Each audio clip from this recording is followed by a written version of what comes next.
Welcome back to my channel. आप हैं मेरे यानी प्रियंका के साथ। आपको मेरी वीडियो कैसी लगी? अरे भाई, ये कैसा अजीब सवाल किया मैंने आपसे। अभी वीडियो शुरू ही हुई है और मैंने आपसे पूछ लिया कि आपको मेरी वीडियो कैसी लगी। तो यहाँ पर मोस्ट प्रोबेबली आपका जवाब कुछ इस तरह का होगा कि भाई पहले वीडियो देखने तो दो, उसके बाद ही हम बता पाएंगे कि वीडियो कैसी लगी।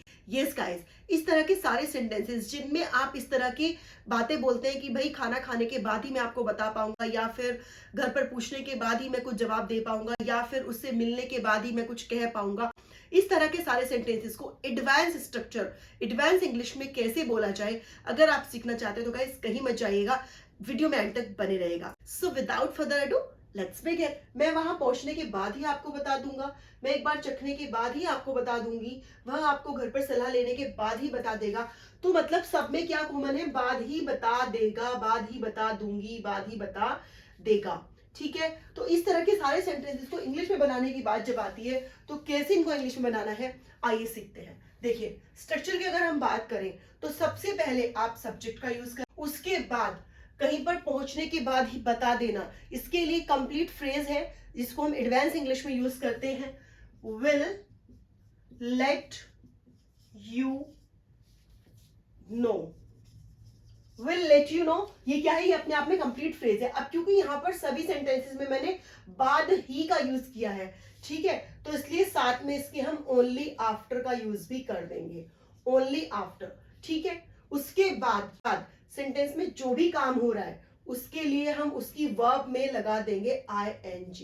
देखिए, हर एक में इसमें पहुंचने का काम हो रहा है, इसमें चखने का काम हो रहा है, इसमें सलाह लेने का काम हो रहा है, यहां पर क्या जानकारी लेने का काम हो रहा है, तो उस वर्ब में हम ING का यूज कर देंगे और उसके बाद जो बचा ऑब्जेक्ट वो आप यूज कर देंगे। यस गाइस, ये होगा इस तरह के सेंटेंसेस का स्ट्रक्चर।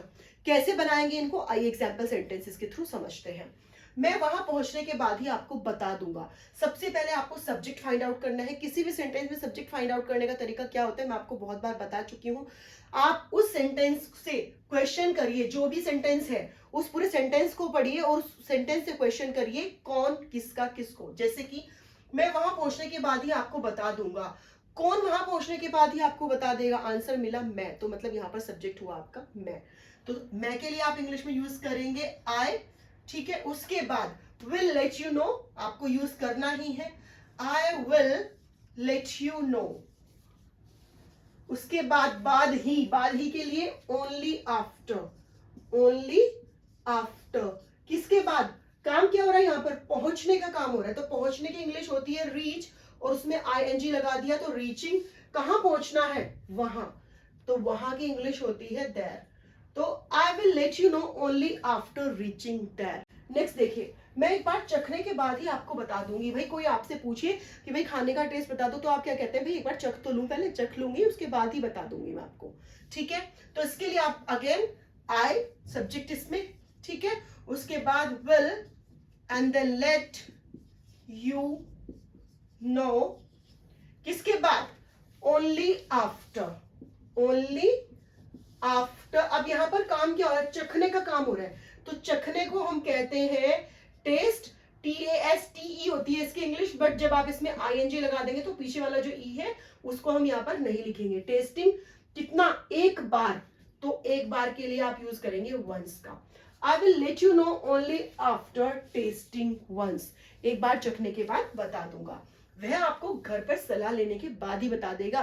भाई आप कई बार रेंडमली किसी से कोई क्वेश्चन कर लेते हो, सामने वाला कहते हैं भाई ऐसे जवाब नहीं दे पाऊंगा, पहले घर पे एक बार मुझे सलाह करनी है। तो कैसे बनाएंगे इस तरह के सेंटेंसेस को आप? यहाँ पर सब्जेक्ट कौन है?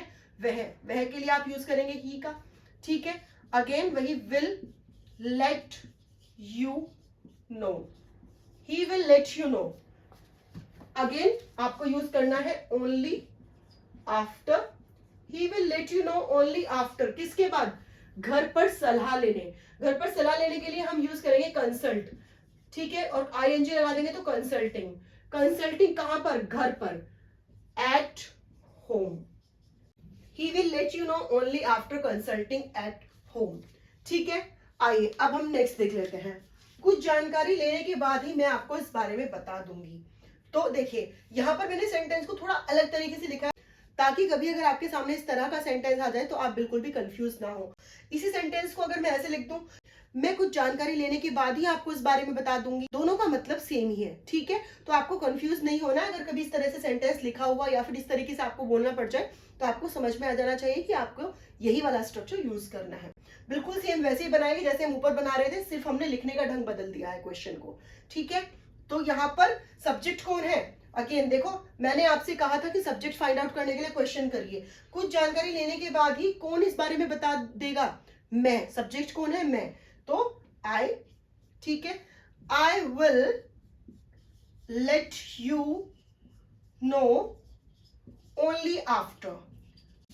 अब यहां पर काम क्या हो रहा है, जानकारी लेने का हो रहा है। तो जानकारी लेने के लिए गेटिंग, अब देखिए कुछ जानकारी के लिए आप यूज करेंगे गेटिंग सम इंफॉर्मेशन।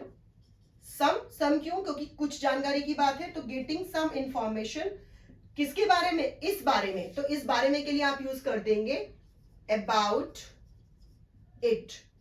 अब यहां पर कंप्लीट सेंटेंस आपका बनकर क्या आया, I will let you know only after getting some information about it. इस तरह के बहुत सारे सेंटेंसेस हैं जो हम अपने डे टू डे कॉन्वर्सेशन में यूज करते हैं।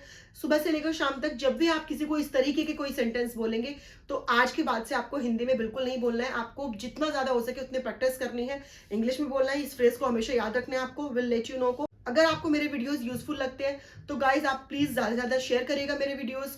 आपका एक लाइक, आपका एक शेयर मुझे मोटिवेट करता है और यूजफुल वीडियोस लेकर आने के लिए। मिलती हूँ आपसे एक और यूजफुल स्ट्रक्चर में। टिल देन, जय हिंद, जय भारत।